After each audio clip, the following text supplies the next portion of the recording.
Сыр бейнесі анаға тағзым орталығы ұйытқы болған кезекті шарамыз басталды. Фестиваль мақсаты аймағымыздағы тарихи мәдени кешендер, архитектуралық ескерткіштер, мәдени-рухани орталықтарды аралап, олар жайлы жаңаша контенттер дайындау, осылайша жергілікті мәдени брендтерді өскелең ұрпаққа насихаттай отырып, мәдени нысандарды жаңа креативті қырынан көпшілікке таныту. Алғашқы локация Әбділда Тәжібаев атындағы Әмбебап ғылыми кітапханасы. Қазір қатысушылар арнайы автобуспен сонда аттанады.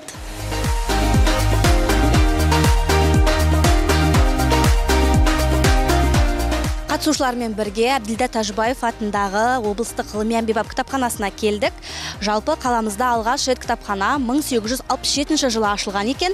Алдымен қалалық кітапхана қызметін атқарса, кейін облыстық кітапхана болып қайта құрылған. Ал 1999 жылдан бері мәдени нысан сырдың сыршыл перзенті, көрнекті ақын, драматург Әбділда Тәжібаев атында. Дәл қазіргі басында тұрған идеям ол больше как тарихи ретінде, яғни әрбір барған локацияның қандай тарихи маңызы бар, яғни мысалға Әбділда Тәжібаев кітапханасы не себепті ол кісінің есімімен берілген деген секілді, больше как Қызылорданың тарихы жағынан тоқталсам ба деген ниеттемін.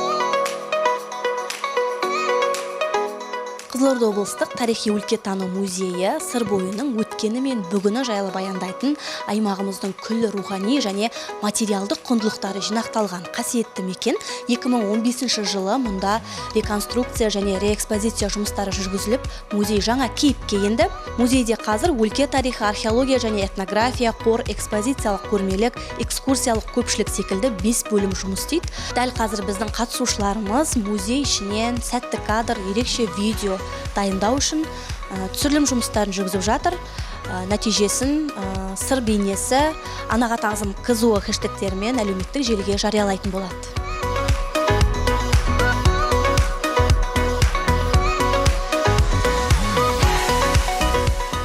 Ақмешіт музейі Николай патша заманынан бері келе жатқан 1905 жылы салынған архитектуралық тарихи мұра. Ол алғаш әскери казарма ретінде салынып, 1917 жылы қайта қалпына келтіріліп, ел игілігіне берілген. Ғасырдан ғасырға жалғасып, іргесі сөгілмей тұрған ескі ғимарат жөндеуден өтіп, бүгінге дейін сақталып келеді. Сырға толы ғимарат 2004 жылдан бастап мәдени мұра бағдарламасы аясында облыстық тарихи өлкетану музейінің Ақмешіт филиалы болып құрылды. Ақмешіт музейінде қазір қатысушыларымыз 15 минут бойы түсірілім жұмыстарын жүргізіп, келесі локацияға аттанады.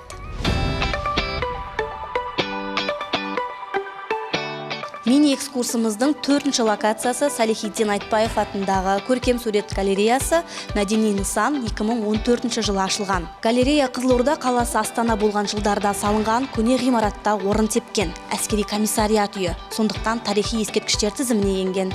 2019 жылы Қызылордада өткен қылғалам шеберлерінің халықаралық симпозиумында Қызылорда облыстық көркем сурет галереясына кескіндемеші, график суретші, Қазақстанның еңбек сіңірген өнер қайраткері Салихиддин Айтбаевтың есімі берілді.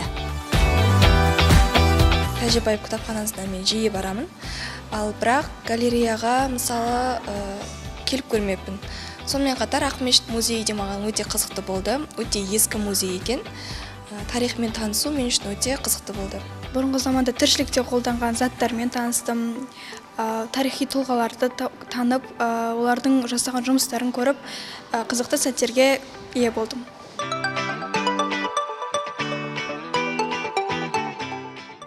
Мекен аулада сені алып қашып кетсем ауылға, ауылға.